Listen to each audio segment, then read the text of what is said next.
Presidente Introvigne, l'alzabandiera è sempre un momento molto emozionante anche in caserma, lo è tanto di più qui alla Radunata Triveneta. Sì, e poi qui in Piazza del Popolo, presso questi 4 grandi alti pennoni con 4 bandieroni, una delle piazze uniche direi d'Italia per questo aspetto, ricominciamo per questa nostra seconda giornata del Triveneto, il raduno del centenario alla grande. Ricominciamo con i simboli e con i segni fondamentali che rappresentano i nostri valori, quindi buona giornata e buon raduno a tutti. Generale Genovese, vivere la Radunata Triveneta qui a Vittorio Veneto in casa è più l'emozione o l'orgoglio? Tutte e due, perché l'orgoglio di essere vittoriese, quindi essere a casa mia.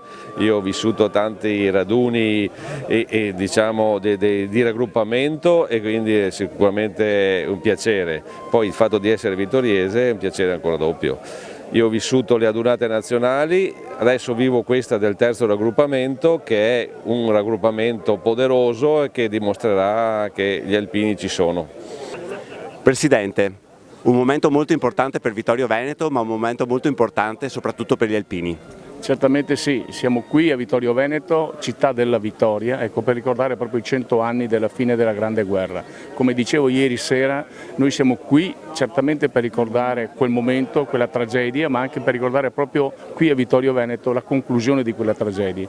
Da quel momento veramente per gridare anche ieri, come oggi come ieri, pace veramente, perché io credo che questo sia l'obiettivo che dobbiamo perseguire ancora oggi. Qui si capisce che finalmente, lo capiamo anche noi dopo 100 anni, che è finita.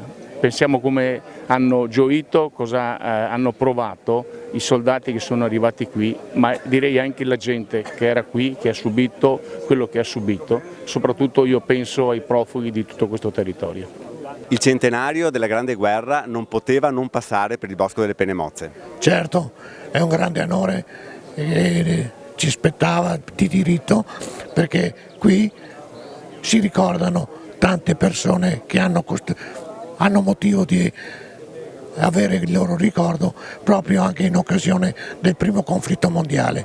Quindi il bosco è sempre stato messo al centro di queste attenzioni già da un anno fa. È un appuntamento che attualmente viene svolto, si ricorda il primo domenica di settembre, e il Consiglio Direttivo Nazionale ci ha anche assegnato la possibilità di fare una cerimonia solenne con la presenza dell'Abaro nazionale ogni 5 anni, quindi questo è un riconoscimento grande che l'Associazione Nazionale Alpini ha voluto dare a questo memoriale.